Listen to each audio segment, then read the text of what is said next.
हाँ, तो अभी हम लोग देखो फर्स्ट क्वेश्चन पे आते हैं। तो फर्स्ट क्वेश्चन में क्या बोल रहा है कि एक ऑब्जेक्ट है, ठीक है, वो मूव करता है एक डिस्टेंस। तो क्या अगर कोई ऑब्जेक्ट मूव कर रहा है तो क्या उसका डिस्प्लेसमेंट ज़ीरो हो सकता है? और अगर येस तो बताओ अपने आंसर को, ये वो कैसे ज़ीरो हो सकता है, ठीक है। तो अब देखो, अब यहाँ पे मैं अब बताता हूँ, ठीक है। अब देखो, अब समझो डिस्टेंस और डिस्प्लेसमेंट एग्जैक्टली क्या होता है आप लोग को बताना था। समझो कि एक ऑब्जेक्ट है, ठीक है, उसने समझो एक घर है, ठीक है, उसका, और ये उसका एक दूसरा घर है। तो अब समझो एक घर ये यहाँ से ऐसे घूमते घूमते घूमते घूमते घूमते घूमते गया।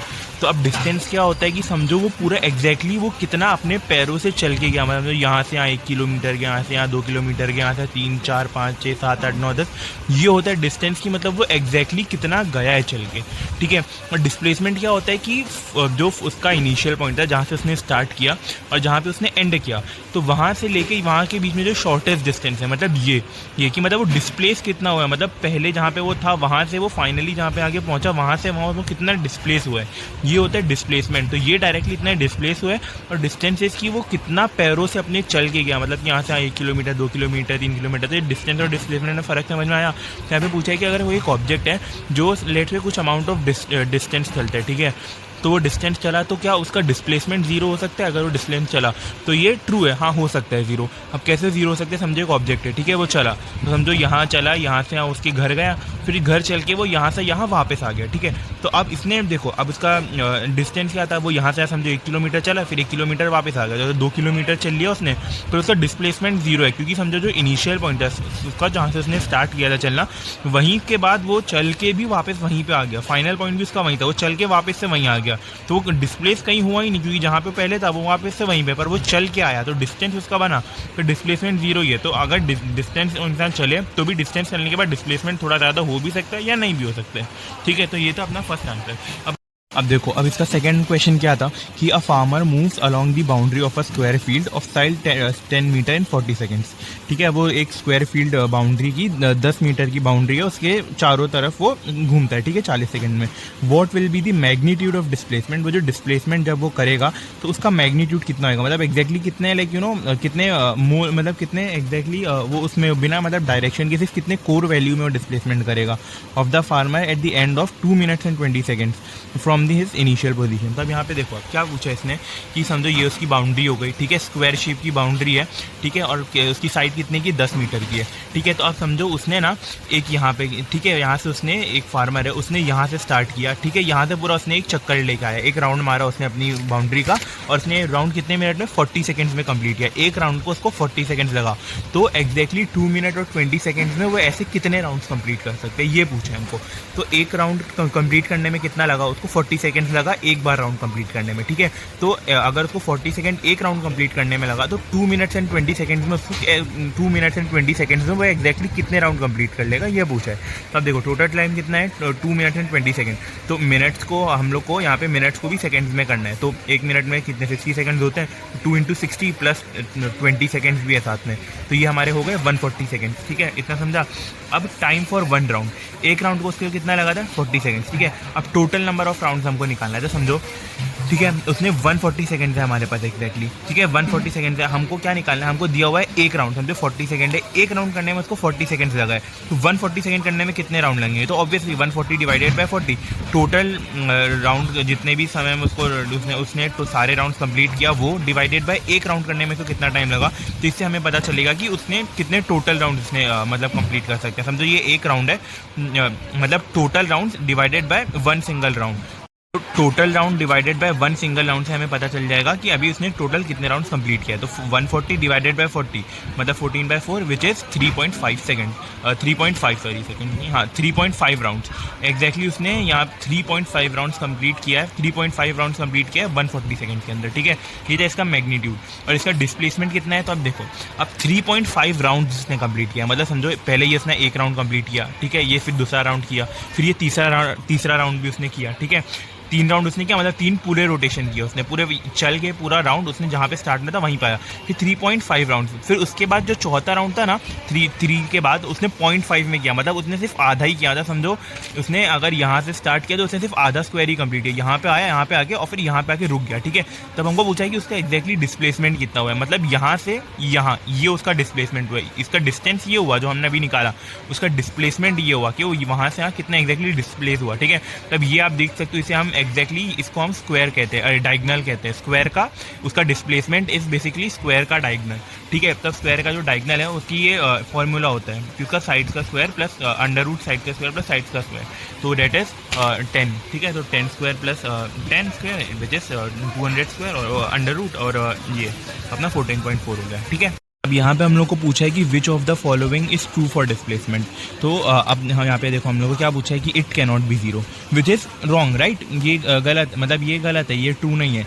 कि समझो यहाँ पे क्या बोला है कि डिस्प्लेसमेंट कभी भी जीरो नहीं हो सकता, पर हमने पहले ही देखा था कि समझो अगर एक ऑब्जेक्ट है, ठीक है, वो यहाँ चल के वापस से आके वो यहीं पे जहाँ से उसने चला था वहीं पे आप रुक गया, तो यहाँ पे डिस्टेंस होएगा, पर यहाँ पे डिस्प्लेसमेंट उसके एग्जैक्टली जीरो होएगा, क्योंकि जहाँ से उसने स्टार्ट किया था वो वहीं आके रुक गया, तो वहाँ पे डिस्प्लेसमेंट तो कुछ हुआ ही नहीं, बराबर। अब यहाँ पे समझे ना, मतलब आप और सेकेंडली समझो कि जैसे कोई एक ऑब्जेक्ट है वो रोटेशनल मोशन करता है, मतलब समझ लो एक सर्कुलर मोशन किया कि यहाँ से इसने स्टार्ट किया, यहाँ से आके वापस यहीं पे आके रुक गया, तो इसने डिस्टेंस कवर किया, पर इसका डिस्प्लेसमेंट जीरो ही होगा, क्योंकि वो वहीं जहाँ से उसने स्टार्ट किया था वहीं आके रुक गया, तो कुछ डिस्प्लेस ही नहीं होगा, ठीक है। और दूसरा क्या पूछा था कि its magnitude is greater than the distance travelled by the object, तो मैग्नीट्यूड एग्जैक्टली क्या होगा कि वही अपना जितना उसने, magnitude is basically distance without direction, कि वो बेसिकली उसने कितना एग्जैक्टली डिस्टेंस कवर किया है, ठीक है। यहाँ पे क्या पूछ रहा है कि डिस्प्लेसमेंट जो है वो मैग्नीट्यूड से ज़्यादा हो सकता है कि नहीं, तो ये रॉन्ग है। या देखो जितना डिस्टेंस समझो अगर उसने कवर किया, कई बार क्या होता है कि डिस्प्लेसमेंट समझो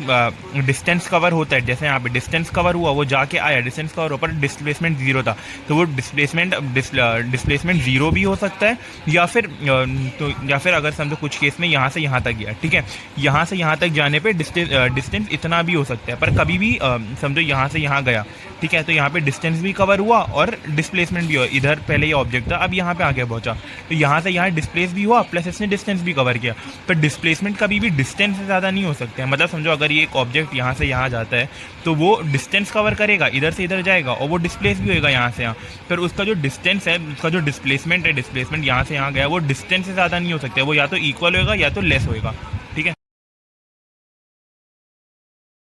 सो देखो अब मैं क्या बोल रहा था पता है, देखो अब यहाँ पे हम लोग अपने फर्स्ट क्वेश्चन पे आते हैं, distinguish between speed and velocity. अब सबसे सबसे जो बेसिक डिफरेंस होता है ना, जब ये एग्जाम में आएगा तो पहले तो आप उसके दोनों के भी डेफिनेशन लिख देना, और उसके अलावा मैं आपको बताता हूँ सबसे बेसिक डिफरेंस जो होता है ना स्पीड और वेलोसिटी का, वो क्या होता है पता है, कि स्पीड मतलब लिटरली स्पीड कोई चीज़ की, कोई गाड़ी की कितना फास्ट कोई गाड़ी मूव कर रही है, और वेलोसिटी मतलब उस गाड़ी की स्पीड प्लस डायरेक्शन की वो गाड़ी किस डायरेक्शन में मूव कर रही है, मतलब समझे। स्पीड मतलब कि सिर्फ एक गाड़ी की कि कितना फास्ट वो चीज़ मूव कर रही है, और वेलोसिटी मतलब कि वो चीज़ कितना फास्ट मूव कर रही है, उसकी स्पीड प्लस किस डायरेक्शन में वो मूव कर रही है। तो वेलोसिटी मतलब दोनों होता है, स्पीड प्लस डायरेक्शन, और स्पीड मतलब ओनली स्पीड। तो हाँ, अब यहाँ पे इनके डिस्टिंग्विश बताना तो वो तो आप इजीली गूगल करके बता सकते हो, और जो भी आपके टेक्स्ट बुक में दिए हुए डेफिनेशन वो सब उनके लिख सकते हो। बाकी बेसिक डिफरेंस मैंने आपको बता दिया कि स्पीड मतलब नॉर्मल एक स्पीड की कोई चीज़ कितना फास्ट मूव कर रही है, और वेलोसिटी मतलब दोनों स्पीड कितना कोई चीज़ फास्ट मूव कर रही है एज वेल एज उसका डायरेक्शन, स्पीड प्लस डायरेक्शन, किस डायरेक्शन में कोई चीज़ मूव कर रही है, दैट इज वेलोसिटी, ठीक है। अब दूसरे क्वेश्चन में आते हैं कि under what conditions is the magnitude of average velocity and is equal to that of average speed, ठीक है। तो आप समझो आप कि वेलोसिटी और स्पीड का कौन से कंडीशन में सेम हो सकती है, मतलब देखो अब उसमें वेलोसिटी का मैग्नीट्यूड पूछा है, ठीक है। तो अब मैग्नीट्यूड मतलब क्या होता है पता है, कोई चीज़ की कोर वैल्यू की, कोई कितने कोई चीज़ कितने अमाउंट में, कितने कोई पावर में, मतलब समझो कि अगर हम एवरेज वेलोसिटी की बात करें ना, वेलोसिटी की कि कितने वेलोसिटी का मैग्नीट्यूड, तो मतलब हम सिर्फ उस वेलोसिटी का कोर वैल्यू की बात करें, मतलब हम सिर्फ उस वेलोसिटी के स्पीड की बात कर रहे हैं, उसकी डायरेक्शन नहीं। मतलब बेसिकली आप सिर्फ इतना समझो कि मैग्नीट्यूड जो होता है ना, उसमें मैग्नीट्यूड, जब हम वेलोसिटी के मैग्नीट्यूड की बात करते हैं ना, तो हम मतलब डायरेक्शन को कंसिडर नहीं करते, हम सिर्फ और सिर्फ उसके प्योर स्पीड की बात करते हैं। तो मैग्नीट्यूड जहाँ पे भी वर्ड आ जाए तो वहां से आप डायरेक्शन को हटा दो, समझो वेलोसिटी का मैग्नीट्यूड मतलब हम वो केस में सिर्फ वेलोसिटी में स्पीड लेंगे, उस केस में हम वेलोसिटी में डायरेक्शन को नहीं कंसिडर करेंगे, ठीक है। तो पूछा है वेलोसिटी की स्पीड, मैग्नीट्यूड ऑफ वेलोसिटी मतलब सिर्फ और सिर्फ स्पीड और वेलोसिटी की, और वेलोसिटी की सिर्फ और सिर्फ स्पीड और जो नॉर्मल स्पीड होती है वो इक्वल कब होते हैं, तो वो तब और तब सिर्फ इक्वल होते हैं जब दोनों भी, ये देखो यहाँ पे क्या लिखा है, जब दोनों भी एक स्ट्रेट लाइन में एक सिंगल डायरेक्शन में मूव करें, ऑब्वियसली क्योंकि जब सिंगल डायरेक्शन में मूव करेंगे तब कोई भी दूसरा डायरेक्शन, तो क्योंकि तब कोई भी दूसरे डायरेक्शन में जा नहीं सकते, मतलब दोनों भी सेम डायरेक्शन में ही मूव करेंगे, और जब सेम डायरेक्शन में ही मूव करेंगे तो ऑब्वियसली दोनों का डिस्टेंस और सब, तो डिस्टेंस तो सेम ही रहेगा, स्पीड का और वेलोसिटी का डिस्टेंस सेम रहेगा, खाली डायरेक्शन बदलता है, इसकी वजह से वेलोसिटी बदलती है, पर अगर डिस्टेंस डायरेक्शन ही सेम है, एक सिंगल लाइन में मूव करेंगे तो ऑब्वियसली दोनों भी डिस्प्लेसमेंट और डिस्टेंस दोनों भी सेम रहेंगे। तो इसका आंसर है जब सिंगल डायरेक्शन में मूव करेंगे सिंगल लाइन में तब दोनों भी सेम होंगे, ठीक है। और ये क्या बोलते हैं ओडोमीटर ऑफ एन ऑटोमोबाइल क्या मेजर करता है, तो यहाँ पे ये वो distance total distance travel measure करता है, ठीक है। थर्ड क्वेश्चन का था ये। अब फोर्थ क्वेश्चन में आते हैं, what does the path of an object look like when it is in uniform motion. when an object is in uniform motion its path is a straight line। जब straight line में एक object move करते हैं तब वो uniform motion में move करता है, ठीक है। यूनिफॉर्म मोशन मतलब जहाँ पे सब सेम इंटरवल ऑफ टाइम में सेम स्पीड में वो ऑब्जेक्ट मूव करे। और बाकी ये फिफ्थ क्वेश्चन है, तो यहाँ पे पूछा है कि एक एक्सपेरिमेंट में एक सिग्नल है, ठीक है, वो स्पेसशिप से आ रहा है, तो वो ग्राउंड पे एक स्पेसशिप से ग्राउंड पे 5 मिनट में आ रहा है, तो what is the distance of that spaceship from the ground station, the signal travels at the speed of light। तो यहाँ पे बेसिकली स्पीड इंटू टाइम वही उसका नॉर्मल सा वो इक्वेशन लगाना है। तो स्पीड ऑफ लाइट तो पता ही है 3 × 10⁸ मीटर पर सेकंड, और टाइम यहाँ पे ऊपर दिया हुआ है 5 मिनट, तो 5 मिनट को सेकंड्स में कन्वर्ट करते हैं। मोस्टली हमेशा याद रखना जब भी ऐसे न्यूमेरिकल्स करोगे तो सेकंड्स में कन्वर्ट करके ही टाइम को यूज़ करना, ठीक है। टाइम को हमेशा सेकंड्स में कन्वर्ट करके सॉल्व करना। तो यहाँ पे 5 × 60 300 सेकेंड्स, और यहाँ पे स्पीड इंटू टाइम, ठीक है।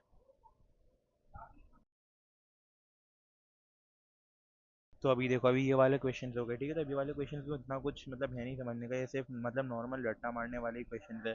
कि ये देखो अब जैसे कि ये वाला है, what is the nature of the distance time graph for uniform and non uniform motion of an object. ये नॉर्मली पढ़ के ही समझ में आ जाएगा कि यूनिफॉर्म मोशन में the distance time graph is a straight line indicating constant speed. मतलब समझो डिस्टेंस और टाइम का ग्राफ है, ठीक है। तो समझो एक अगर डिस्टेंस और टाइम है, डिस्टेंस इंटू टाइम वो स्पीड होता है, ठीक है। फॉर्मूला होता है distance into time is speed. तो उसका अगर टाइम ग्राफ समझो कि nature of the time graph of uniform and non uniform motion of an object. अगर यूनिफॉर्म होएगा, ठीक है, डिस्टेंस इनटू टाइम का अगर ग्राफ, अगर आपने ग्राफ पढ़ोगे तो आपको समझ में आ जाएगा कि डिस्टेंस और टाइम अगर दोनों भी कांस्टेंट साथ में चलेंगे तो उसका मतलब है कि स्पीड कांस्टेंट है, ठीक है। अगर नॉन यूनिफॉर्म रहेगा तो उसमें कर्व लाइन आएगी जिसका मतलब होगा कि स्पीड कांस्टेंट नहीं है। ये मतलब आपको अगर आप ग्राफ पढ़ोगे ना तभी समझ में आएगा कि ग्राफ में एक साइड होती है डिस्टेंस की और एक साइड होती है टाइम की। तो अगर उन दोनों के बीच से एक लाइन जाती है, अगर वो लाइन स्ट्रेट जाती है ना तो मतलब वो एक यूनिफॉर्म मोशन है जिसमें कि स्पीड कांस्टेंट रहती है, क्योंकि वो स्ट्रेट लाइन है, मतलब दोनों भी साथ साथ चल रहे हैं, सेम अमाउंट ऑफ डिस्टेंस पे same amount of time cover हो रहा है। और अगर लाइन में से कर्व्स आ रहे हैं और ट्रेसेस आ रहे हैं तो मतलब अनइक्वल अमाउंट ऑफ टाइम में अलग अलग टाइम पे अलग अलग डिस्टेंस कवर हो रहे हैं, ठीक है। और फिर जैसे कि दूसरा वाला, what can you say about the motion of an object whose distance time is a straight line parallel to the time axis. तो the object is at rest, मतलब हाँ, तो ये आप जब अगर समझोगे ना तो आपको खुद ही समझ में आ जाएगा। और मोस्टली अभी आप लोग के एग्जाम होंगे तो अभी ये इतना आपको मतलब अगर नहीं पढ़ा आपने तो इस पर टाइम वेस्ट करना, मतलब इसको समझने में बहुत टाइम वेस्ट होएगा आप लोग का, क्योंकि अभी एग्जाम नज़दीक है ना। तो अभी सिर्फ इसको ऐसे ही जो दिख रहा है ना बस रट्टा मार लो कि ऐसे पे ऐसा होएगा, ऐसे पे ऐसा होएगा, ठीक है। ये देखो इस पे रट्टा मार लो, ये देखो ये चारों भी क्वेश्चंस है, ठीक है। इनकी स्क्रीनशॉट ले लो चाहिए तो, और इनको रट्टा मार लेना डायरेक्टली। मतलब समझाने को मैं भी आपको पूरा लिटरली ग्राफ एंड ऑल लेके समझा सकता हूँ, पर अगर आपने ग्राफ्स पढ़ा है तो आपको एक सेकंड में समझ आ जाएगा, पर अगर नहीं पढ़ा है ना तो फिर ये आपको इसमें बहुत ज़्यादा टाइम दे के समझना पड़ेगा, तो वो और एग्ज़ाम कल ही आप लोग का, तो इतना टाइम है नहीं। तो इसके लिए ये देख लो ये सारे जो भी आंसर्स हैं, ठीक है। ये आंसर्स देख के इसको रट्टा मार लो, और अगर एग्जाम में आए ग्राफ्स का तो ऐसे ही लिख देना, और अगर कुछ और भी पूछ के आए तो ये देख के जितना समझ में आ रहा है उसके रिलेटेड ही उसको सबको इक्वेट करके लिख देना, ठीक है। अब देखो यहाँ पे क्या पूछा है, व्हेन विल यू से a body is in uniform acceleration and non uniform acceleration. तो नाउ सी, देखो यूनिफॉर्म एक्सेलरेशन में क्या होता है पता है, मतलब देखो यूनिफॉर्म बेसिकली मींस कि कोई भी चीज़ अगर यूनिफॉर्म कोई भी चीज़ हो, यूनिफॉर्म स्पीड हो, वेलोसिटी हो, एक्सेलरेशन हो, यूनिफॉर्म में भी आ जाए ना, मतलब समझो कि इक्वल इंटरवल ऑफ टाइम पे इक्वल इंटरवल ऑफ डिस्टेंस या फिर जो भी चीज़ वहाँ पे मेंशन हो वो कवर करना, ठीक है। यूनिफॉर्म मींस इक्वल टाइम पे इक्वल टाइम इंटरवल्स पे इक्वल चीज़ें कवर करना। मतलब समझो अगर कोई चीज़ 2 सेकंड में 2 मीटर कवर कर रही है तो 4 सेकंड में उससे 4 मीटर कवर करेगी, 5 मीटर में 5 सेकंड में 5 मीटर कवर करेगी, 10 सेकंड में 10 मीटर कवर करेगी, ठीक है। और नॉन यूनिफॉर्म मतलब भाई उसका उल्टा, अनइक्वल टाइम में अनइक्वल चीज़, समझो अगर कोई चीज़ है जो 2 सेकंड में 2 मीटर करी है तो 5 सेकंड में 50 मीटर करेगी, या 6 सेकंड में 7 मीटर कवर करेगी, ऐसा अनइक्वल होगा। और यूनिफॉर्म में सब कुछ इक्वल होता है। तो वैसे यूनिफॉर्म एक्सेलरेशन मतलब क्या, कि a body is said to be in uniform acceleration if its velocity changes by an equal amount in मतलब वहां पे उसकी इक्वल अमाउंट ऑफ टाइम पे उसकी वेलोसिटी चेंज करती है, ठीक है। इक्वल यूनिफॉर्म एक्सेलरेशन में इक्वल अमाउंट ऑफ टाइम पे उसकी वेलोसिटी इक्वली चेंज करती है, ठीक है। वैसे ही यूनिफॉर्म वेलोसिटी में इक्वल अमाउंट ऑफ टाइम पे उसकी इक्वल अमाउंट ऑफ टाइम पे इक्वली स्पीड चेंज करती है। वैसे यहाँ पे यूनिफॉर्म एक्सेलरेशन में इक्वल अमाउंट ऑफ टाइम पे इक्वली वेलोसिटी चेंज करती है, एक्सेलरेशन में वेलोसिटी इक्वली चेंज करती है, ठीक है, याद रखना। और यूनिफॉर्म एक्सेलरेशन में ऑब्वियसली की वेलोसिटी चेंज करती है by unequal interval of time, जहाँ पे ऐसे मतलब रैंडमली चेंज करती है, कोई ऐसा फिक्स टाइम इंटरवल नहीं होता। फिर अब दूसरा क्वेश्चन आता है, अब बस डिक्रीजेज स्पीड है वो डिक्रीजेज या फिर इंक्रीजेज, ऐसा स्पीड कहीं भी आएगी ना वहाँ पे मोस्टली एक्सेलरेशन का कॉन्सेप्ट यूज होता है, ठीक है। तो ये याद रखना है, जहाँ पे भी डिक्रीज और इंक्रीज रहेगा, देखो find the acceleration of the bus. तो आप देखो यहाँ पे एक्सेलरेशन फाइंड करना है। अब देखो एक चीज़ है ना, याद रखना, ठीक है, कहीं भी अगर है ना न्यूमेरिकल में किलोमीटर पर आवर दिया हुआ रहेगा ना, तो उसको न्यूमेरिकल में सॉल्व करते टाइम मीटर पर सेकंड में करना, और टाइम्स में कहीं भी आवर्स दिया हुआ रहेगा ना तो उसे सेकंड्स में करना। अब यहाँ पे ऑलरेडी आवर्स या फिर मिनट्स दिया हुआ रहेगा, उसे सेकंड में करना। यहाँ पे देखो सेकंड्स में दिया है तो इसे कन्वर्ट करने की जरूरत नहीं है, पर मिनट्स यहाँ पे जो समझो जैसे मिनट्स में दिया है तो इसे सेकंड्स में कन्वर्ट करेंगे, ठीक है, वाली क्वेश्चन में यहाँ पे ऑलरेडी सेकंड्स में दिया है, बट यहाँ पे किलोमीटर पर आवर दिया है तो हम इसे मीटर पर सेकंड में कन्वर्ट करेंगे। अब उसे कैसे कन्वर्ट करना है मैं बताता हूँ। देखो अब जैसे ये वाला क्वेश्चन है, ठीक है, यहाँ पे हमने पहले देखो कैसे कन्वर्ट किया, देखो किलोमीटर पर आवर है, ठीक है, कोई भी समझो जैसे 80 किलोमीटर पर आवर है, 80 को एज इट इज रहने दो, बस किलोमीटर पर आवर की जगह पे ना 1000 डिवाइडेड बाय 3600 लिख देना, ठीक है, 1000 डिवाइडेड बाय 3600, ठीक है, ऐसे लिख देना। और यहाँ पे समझो 60 किलोमीटर पर आ रहा है तो 60 × 1000 डिवाइडेड बाय 3600, और फिर जो भी कैलकुलेशन आएगी यहाँ पे देखो, यहाँ पे जैसे 2 जीरो कट जाएंगे, यहाँ पे 2 जीरो कट जाएंगे, फिर यहाँ पे 2 के टेबल से सब कटेंगे, तो वो करके और ये इतना मतलब एग्जैक्ट 222.22 इतना भी मत लिखना, एक राउंड फिगर भी करके लिख देना तो शायद मार्क्स सही दे देंगे, ठीक है। अब इन यू का मतलब होता है इनिशियल वेलोसिटी, और फाइनल वेलोसिटी का मतलब होता है वी, ठीक है। यू मतलब इनिशियल मतलब सबसे स्टार्ट में जो वेलोसिटी रहेगी, और फाइनल इन वेलोसिटी वी मतलब जो लास्ट में वेलोसिटी रहेगी, और टाइम तो यहाँ पे सेकंड्स में दिया ही हुआ है, ठीक है। अब यहाँ पे हमने फाइनल वेलोसिटी यहाँ पे देखो, अब यहाँ पे क्या है, क्या दिया हुआ है, अब बस decreases it speed from 80 kilometre, मतलब एक बस है, ठीक है, वो जा रही थी, तो उसने ना अपनी स्पीड को डिक्रीज किया, कम किया अपनी स्पीड को। पहले उसकी स्पीड क्या थी, पहले इसकी स्पीड थी, पहले मतलब इनिशियल वेलोसिटी, मतलब यहाँ पे इनिशियल वेलोसिटी का हमने यू बोला था तो ये यू हो गया, और ये पहले उसकी क्या थी 80 थी, 80 से उसने फाइनली कम करके कितना किया 60 किया, तो ये अपनी फाइनल वेलोसिटी हो गई, ठीक है। तो अपनी यू हो गई ये, और अपनी फाइनल हो गई ये, और कितने टाइम में उसने कवर किया, देखो यहाँ पे कितने टाइम में किया, 5 सेकंड में। उसका एक्सेलरेशन ढूंढना, तो एक्सेलरेशन का सिंपल सा फॉर्मूला है, a acceleration is equal to v final velocity minus u initial velocity divided by time. यहाँ पे हमने अपना ये कन्वर्जन मत भूलना गलती से भी, किलोमीटर पर आवर को मीटर पर सेकंड में कन्वर्ट करना है। कैसे करना है, जो भी 80 समझो दिया हुआ है तो वो नॉर्मली रखना है जो क्वेश्चन में, बस किलोमीटर पर आवर की जगह हमें इंटू 1000/3600 कर देना है, ठीक है, किलोमीटर पर आवर की जगह पे। तो हमने वो किया, फिर जो फाइनल वैल्यूज आई हमारी वी और यू की, वी माइनस यू, और बाय टाइम तो हमारा 5 सेकंड्स था, और यहाँ पे अगर सेकंड की जगह मीटर या आर दिया, मिनट्स या आर दिया हुआ होता तो हम उसे भी कन्वर्ट करते हैं, वो तो आते ही है ना हमें कि 1 minute is equal to 60 second, और अगर आवर्स दिया हुआ था तो 1 hour is equal to 3600 seconds, ठीक है। बट यहाँ पे तो डायरेक्टली सेकंड्स दिया है, फिर यहाँ पे हमने ये किया और यहाँ पे हमारी कैलकुलेशन आ गई, ठीक है। अब यहाँ पे हमारा हम थर्ड क्वेश्चन में, थर्ड क्वेश्चन भी वैसे रहेगा, attain starting from a railway station and moving with uniform acceleration attain the speed from 40 kilometre per our in 10 minutes. अब यहाँ पे देखो यूनिफॉर्म एक्सेलरेशन दिया हुआ है, मतलब उसकी जो वेलोसिटी है वो चेंज नहीं रहेगी, फाइनल वेलोसिटी भी इतनी रहेगी, इनिशियल वेलोसिटी भी इतनी रहेगी, ठीक है।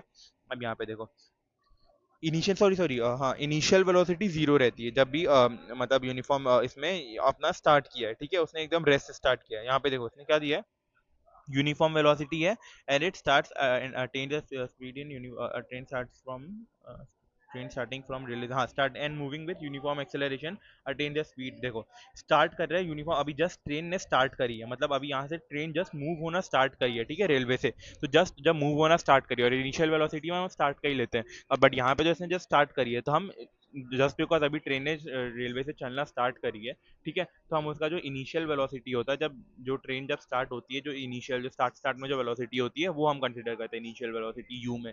बट यहाँ पे तो ट्रेन ने जस्ट मतलब रेलवे से मूव होना स्टार्ट करी है, तो स्टार्ट में तो सब कुछ वेलोसिटी है ही नहीं ना, क्योंकि उसने वो बंद थी, रुकी हुई थी, फिर उसने स्टार्ट कर दिया। हम यू यहाँ पे 0 लेंगे और फाइनल वेलोसिटी उसने अपनी ट्रेन स्टार्ट होकर उसने फाइनली कितनी velocity Lee 40 kilometre per our और कितने टाइम में 10 मिनट्स में। तो यहाँ पे हम उसका जो फाइनल वेलोसिटी है 40 किलोमीटर पर आवर लेंगे और किलोमीटर पर आवर को मैंने बताया था 1000/3600 से करके इक्वेट कर देना। और टाइम को हम कितना लेंगे 10 मिनट्स है यहाँ पे। और मिनट्स को मैंने बताया था ना मिनट्स को कन्वर्ट करना है तो 60 से मल्टीप्लाई करना और अगर क्या बोलते हैं आर से करना है तो 3600 से, क्योंकि एक आर में 3600 सेकंड्स होते हैं। तो यहाँ पे 10 मिनट्स को हमने 600 सेकंड्स में कन्वर्ट कर दिया और फिर वही अपना फॉर्मूला बेसिक वाला लगा दिया v-u/t। ठीक है, और यहाँ पे u तो 0 होगा क्योंकि ट्रेन ने जस्ट स्टार्ट किया चलना। ठीक है, और कोई क्वेश्चन रहेगा तो बताना। अब देखो जैसे कि ये न्यूमेरिकल टाइप के क्वेश्चन है, ठीक है, तो अभी न्यूमेरिकल टाइप के क्वेश्चन को कैसे करने का पता समझो। अब जैसे जो भी तुम्हारे न्यूमेरिकल के जितने भी फार्मूलाज है ना वो सब तुमको याद है, ठीक है। तो अब जो भी न्यूमेरिकल के फार्मूलाज है ना वो एक बार अपने दिमाग में याद करो और फिर जो भी गिवन वैल्यूज़ है ना न्यूमेरिकल की उन क्वेश्चन में, जो भी फार्मूलाज की टर्म्स की उन क्वेश्चन में उनको लिख लो और फार्मूला लिख लो और फिर जो भी मिसिंग टर्म तुमको ढूंढना है ना वो तुमको खुद इसमें से समझ में आ जाएगा कि अच्छा ये वाला मिसिंग टर्म है, ये ढूंढना है, ये सॉल्व करके आराम से आ जाएगा। बस ये फार्मूला याद रखो और फार्मूला में क्या क्या गिवन है वो याद रखो, बाकी जो तुमको ढूंढना है वो तुमको समझ आ ही जाएगा। देखो जैसे कि फर्स्ट क्वेश्चन है, ठीक है, तो अब इसमें क्या बोला है कि एक बस है वो रेस्ट से स्टार्ट करिए। कहीं भी तुमको रेस्ट वर्ड दिख गया ना, रेस्ट से कोई भी चीज़ स्टार्ट करती है तो उसका u 0 होता है, मतलब इनिशियल वेलोसिटी 0 है। इनिशियल वेलोसिटी मतलब स्टार्ट की वेलोसिटी। तब ऑब्वियसली अगर कोई चीज़ रेस्ट में है एकदम मतलब रुकी हुई है वो स्टार्ट करिए तो ऑब्वियसली ये स्टार्ट में कोई वेलोसिटी नहीं है, तो इसके लिए इनिशियल वेलोसिटी 0 u 0 हो जाता है वहीं पे जहाँ पे भी तुमको रेस्ट दिख जाए। ठीक है, with a uniform acceleration of 0.1 metre square. तो u यहाँ पे देखो, यहाँ पे u 0 है,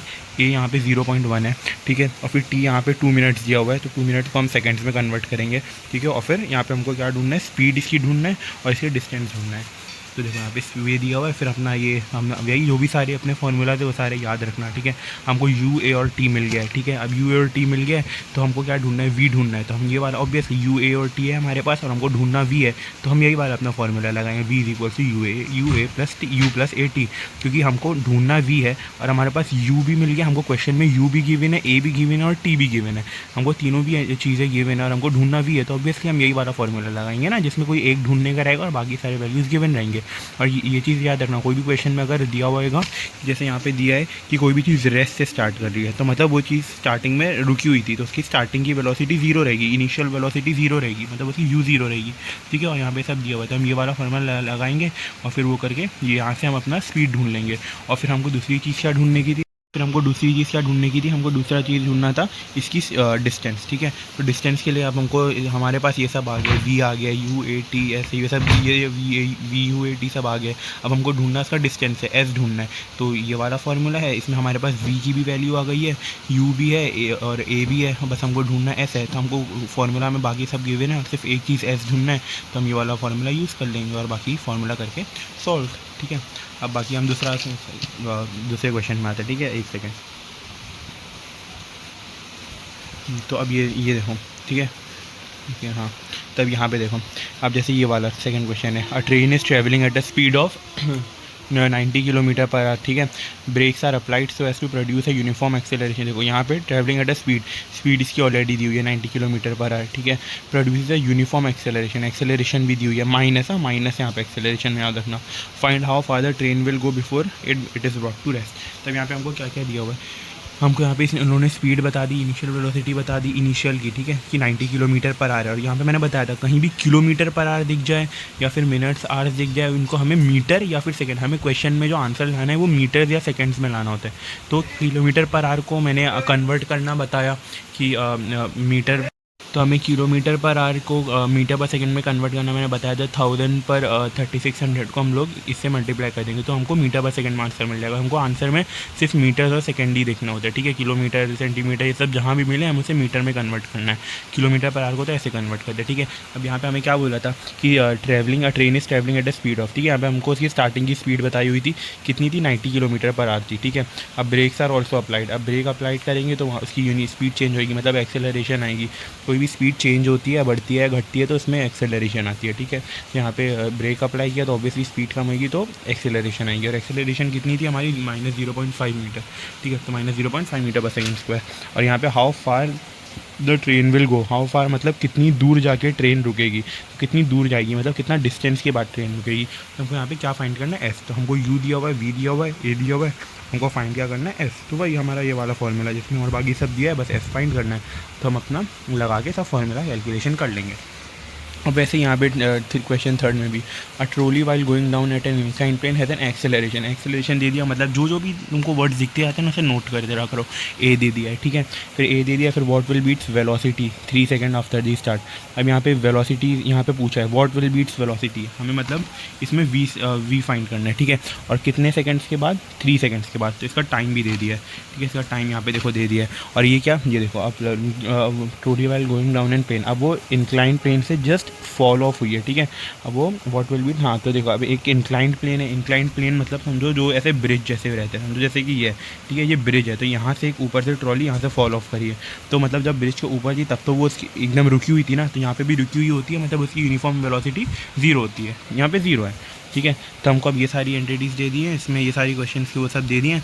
और यहाँ पे देखो मैंने क्या बोला था, मीटर में होना चाहिए सब कुछ, यहाँ पे ये सेंटीमीटर में।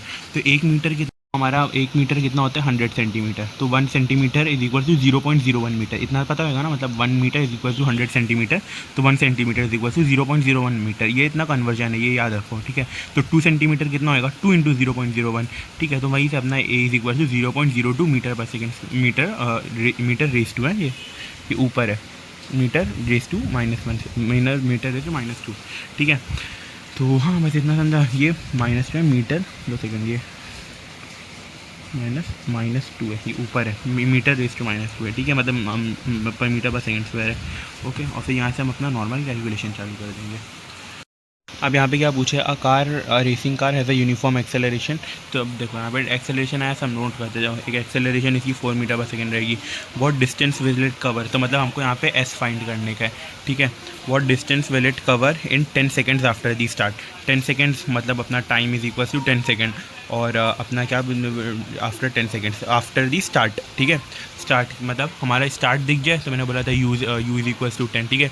आफ्टर दी स्टार्ट मतलब ये पहले वो स्टार्ट में, मतलब वो मतलब जब स्टार्ट कर रही थी वो, तब वो रेस्ट पे थी, तो रेस्ट पे थी, तो मतलब यू इज इक्वल्स टू 0।